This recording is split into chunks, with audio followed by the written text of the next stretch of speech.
We begin the day with a military buildup that has an entire region on edge.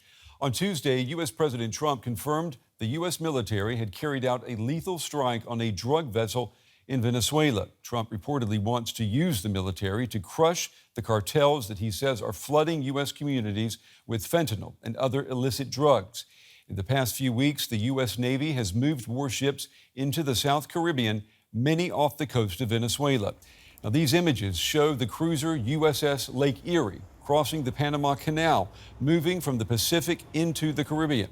And this is the USS Sampson, docked at the entrance, waiting to cross. 7 warships and a nuclear-powered submarine are in the Caribbean or expected to arrive there soon. Now, here is what President Trump said about that military strike earlier this evening. We just, over the last few minutes, literally shot out a boat, a drug-carrying boat, a lot of drugs in that boat. We have a lot of drugs pouring into our country, coming in for a long time. And we just, these came out of Venezuela and coming out very heavily from Venezuela. A lot of things are coming out of Venezuela, so we took it out. Well, the Venezuelan government fears Washington could go much further than targeting just boats. The U.S. naval deployment is happening off the coast of Venezuela, just beyond the country's territorial waters, and that has the government on edge. It believes this is not about the cartels, but about regime change in Caracas. U.S. officials have ramped up their rhetoric against the Venezuelan government lately. Washington claims President Maduro is the leader not of a country, but of a drug cartel. It's doubled the reward for information leading to his arrest. Here is U.S. Secretary of State Marco Rubio and White House Press Secretary Caroline Leavitt. The Maduro regime is not a government. It's not a legitimate government. We've never recognized them as such. They are a criminal enterprise that basically has taken control of national territory of a country. The Maduro regime is not the legitimate government of Venezuela. It is a narco-terror cartel. Maduro is not a legitimate president. He is a fugitive head of this drug cartel. He has been indicted in the United States for trafficking drugs into our country, and it is the utmost responsibility of this president and this administration to prevent the illicit flow of drugs into our country and to protect citizens from those deadly poisons. Well, not long after those comments were made, Venezuelan President Nicolas Maduro called on Venezuelans to join the military. People have responded to the call and signed up to serve in the national militia. Many of those turning out are government supporters and public workers. Maduro said that he will deploy 4.5 million militia members throughout the country to guard against any foreign intervention. Maduro says Venezuela is facing the greatest threat seen in South America in a century. 8 Navy ships with 1,200 missiles and a nuclear submarine are targeting Venezuela.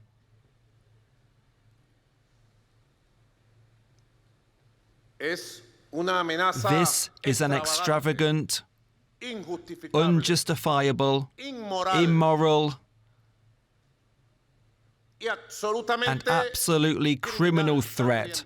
Absolutely criminal. They have wanted to escalate what they call maximum pressure, which in this case is military. In response to this maximum military pressure, we have declared maximum preparedness for the defense of Venezuela.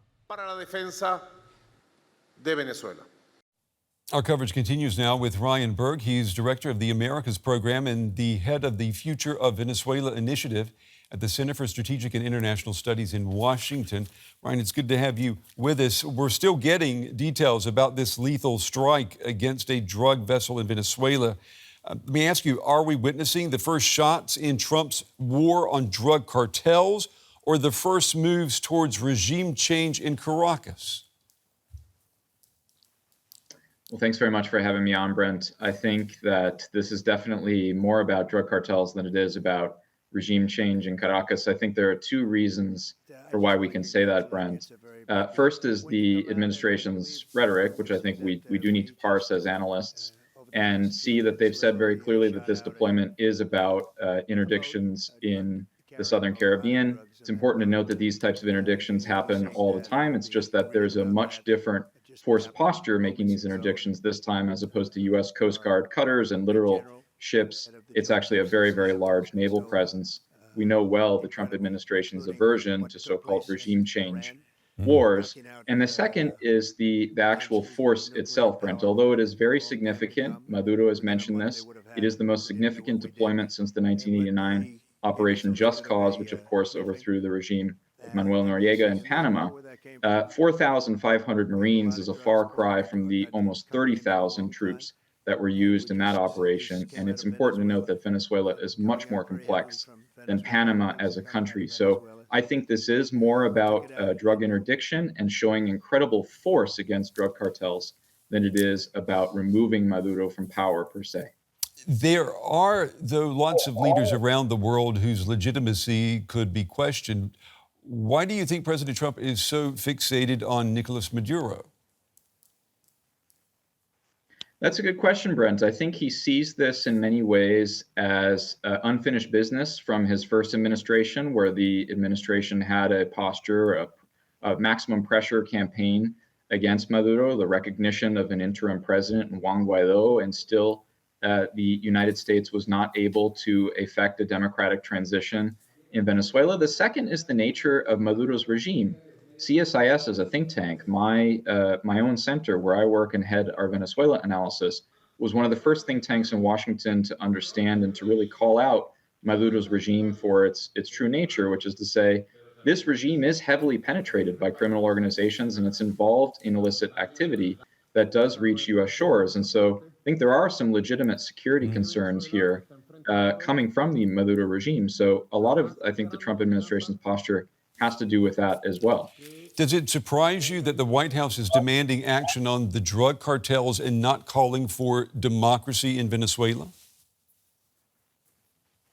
Well, I think on various occasions the administration has called for change in Venezuela, but it also has, in some ways, been a bit of a confusing policy in that they have dealt with the Maduro regime, even though we don't legally recognize it, in order to repatriate Venezuelans and to control migration.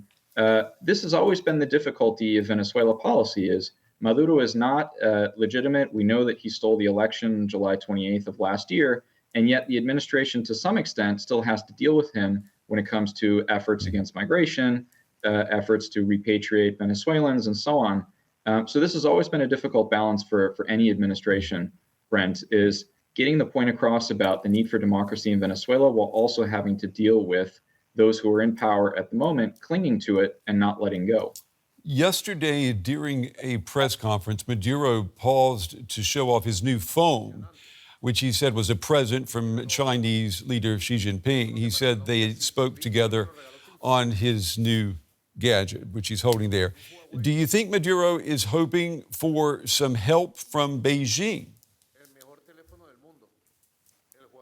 Brent, I think Maduro is always looking for help from his authoritarian allies. I think it's important to note, however, that China specifically has shown exasperation with Maduro in the past. In the past few visits that he's made to Beijing, asking for money, asking for support, he's come back empty-handed. In fact, his last visit to Beijing came back with nothing more than a new way of describing the relationship with Beijing. They've gone from a comprehensive strategic partnership to an all-weather partnership. The last time the Chinese have actually given money to Maduro is at least 5 years ago, if not longer.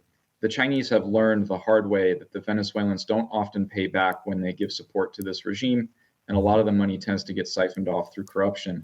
Right now, China seems to me, Brent, incredibly focused on the Shanghai Cooperation Organization, the military parade, which will happen tomorrow in Beijing, and there's not much bandwidth, frankly, for Maduro at this point in time. So let me ask you before we run out of time, if what we are seeing now is an attempt to get governments in Latin America to take stronger action against drug traffickers, what kind of measures will satisfy the United States?